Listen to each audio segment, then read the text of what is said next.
നമുക്കറിയാം Indian ഫുട്ബോളിൻ്റെ transfer മാർക്കറ്റിൽ ഏറ്റവും വലിയ പേരാണ് മാർക്കസ് മെർഗലോ. ഫബ്രീസിയോ റൊമാനയെ പോലെ, അതായത് വേൾഡ് ഫുട്ബോളിൽ ഫബ്രീസിയോ റൊമാനയെ പോലെ ഇന്ത്യൻ ഫുട്ബോളിലെ ഏറ്റവും വലിയ നെയിമുകളിലൊന്നാണ് മാർക്കസ് മെർഗലോ.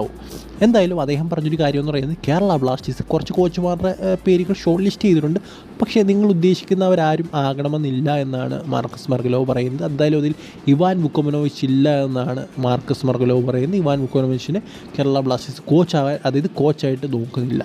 അതുപോലെ തന്നെ ഏറ്റവും കൂടുതൽ പറഞ്ഞു കേൾക്കുന്ന പേരാണ് ഡസ് ബെക്കിംഗ്ഹാമിൻ്റെ. എന്തായാലും അദ്ദേഹത്തിനെയും കേരള ബ്ലാസ്റ്റേഴ്സ് കോച്ചായിട്ട് നോക്കുന്നില്ല എന്നാണ് ഇപ്പോൾ മാർക്കസ് മെർഗലോ പറയുന്നത്. എന്തായാലും അത് വല്ലാത്തൊരു ട്വിസ്റ്റായി പോയി. ഞാൻ വിചാരിച്ചു ഡസ് ബെക്കിംഗ്ഹാമിന് സാധ്യതകളുണ്ട്, അല്ലെങ്കിൽ ഇവാൻ വുക്കോമനോവിച്ചൊക്കെ തിരിച്ചു വരാനുള്ള സാധ്യതകളുണ്ട്, ബട്ട് ഇവർ രണ്ടുപേരും വരില്ല എന്നാണ്, അല്ലെങ്കിൽ ഇവരെ നോക്കുന്നില്ല എന്നാണ് ഇപ്പോൾ മാർക്കസ് മെർഗലോ പറയുന്നത്. സോ എന്തായാലും ട്രാൻസ്ഫർ മാർക്കറ്റും അതുപോലെ തന്നെ എന്താ പറയുക, ഇന്ത്യൻ ഫുട്ബോൾ ഇപ്പോൾ ഉണ്ടെന്നു അറിയാം. അതായത് ഇവാൻ വുക്കോമനോവിച്ച് അല്ല, നമ്മൾ മിഗാൽ സ്റ്റാറെ സാക്ക് ചെയ്തതിന് ശേഷം ഒന്ന് കൊണ്ടുവന്നു എന്ന് പറയാം. സോ എന്തായാലും ആരായിരിക്കും കേരള ബ്ലാസ്റ്റേഴ്സിൻ്റെ അടുത്ത കോച്ച്? ഈ ഒരു വീഡിയോ ഇത്രയുള്ളൂ. നിങ്ങൾക്ക് ഇഷ്ടപ്പെട്ട തീർച്ചയായും ലൈക്ക് ചെയ്യുക. അടുത്ത വീഡിയോ കാണുന്നതിന് ഗുഡ് ബൈ.